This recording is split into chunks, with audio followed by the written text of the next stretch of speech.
यही तो परम सत्य है कि आपका आखिर मूल स्वरूप क्या है। ये दुनिया इतनी किताबें पढ़ने के बाद भी नहीं जान पाए, इतने बड़े लेखक भी नहीं जान पाए कि मैं वो शुद्ध ब्रह्म चैतन्य परम परम परम आत्मा हूँ, मैं वो परम परम लाइट हूँ, परम प्रकाश हूँ।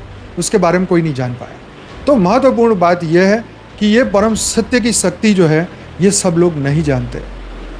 ये सबको जानना चाहिए, ये सबको विचारना चाहिए कि आखिर सत्य की महिमा हम इतनी करते हैं, लेकिन परम सत्य की महिमा कौन क्यों नहीं करते।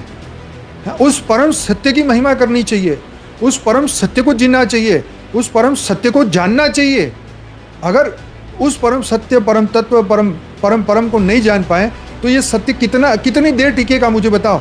हाँ, एक सतोगुणी व्यक्ति, मान लो तुमने बहुत अच्छे कर्म किए, बहुत अच्छे कर्म किए, लेकिन उस परम सत्य को नहीं जाना। जब तक परम सत्य को नहीं जानोगे तो बार बार जन्म तो होगा।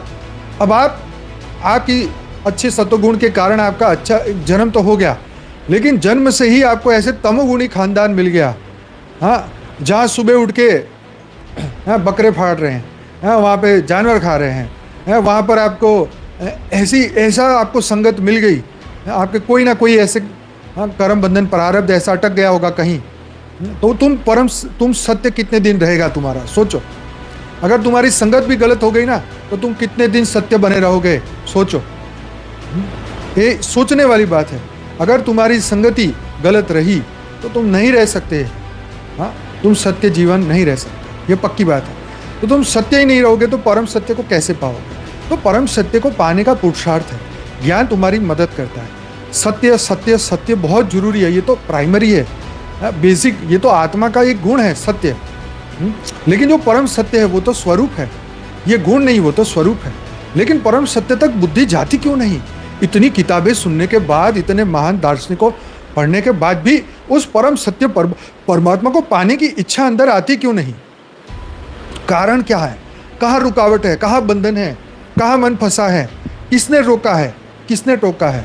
हाँ, यही तो बात है, यही प्रकृति का नियम है, यही धरती पर सतो रजो तमो, ये तीन गुणों ने सबको आवरण में बांधा है। हर मनुष्य उससे बंधा हुआ है। जब तक वो जीव भाव में है वो बंधा रहने वाला है। जिस दिन वो आत्म स्वरूप में जीने लगा, आत्मा स्वरूप को उसने जान लिया, मान लिया, पहचान लिया, अपने वास्तविक स्वरूप को जान लिया, सत्य स्वरूप को वो समझ गया, तब उसकी मुक्ति कन्फर्म है। सत्य बोलने वाले की मुक्ति हो ऐसा जरूरी नहीं, वो तो उसने अच्छा जीवन जिया, उसने तो कर्म बंधन बांधे नहीं, अच्छी बात है। लेकिन परम सत्य को तो नहीं जाना ना। सत्य भी किसी की ओर इशारा कर रहा है, परम सत्य की ओर इशारा कर रहा है। तो उस परम सत्य का जो इशारा है वो जानो, हाँ, ये सबसे बड़ी बात है।